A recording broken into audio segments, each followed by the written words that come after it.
Hello, everybody.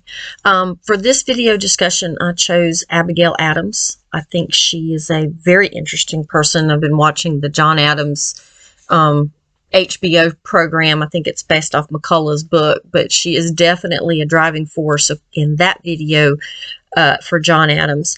I looked at 3 different scholarly articles about Abigail, and they all pretty much told the same story. She was a sickly child. She really didn't have any formal education. She was educated at home, but she was educated.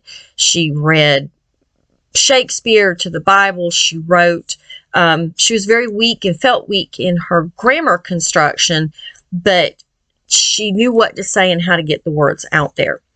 Her persona in a children's book that I found in this really almost paints her like Wonder Woman for the time period. She runs the farm, she writes John, she does this, all this other stuff.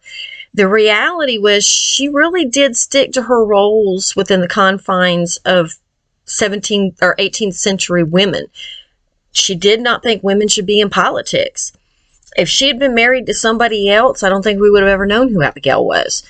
But because of the fact she was married to John and he was in politics, she was not above using her husband as a way to get her ideas and her thoughts about women out there.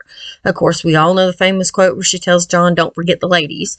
But she's really looking at justice. She's looking at how women are treated, not necessarily getting women into politics or getting women the vote, but she wants more protection from abuse. She wants more justice for women.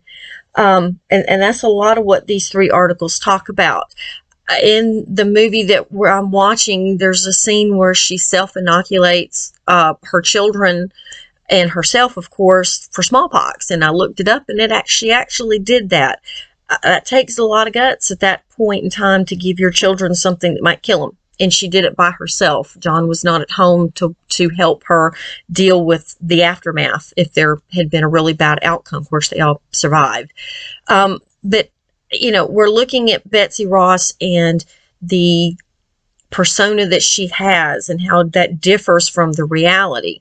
We see Abigail as this real women's rights, women's lib kind of person.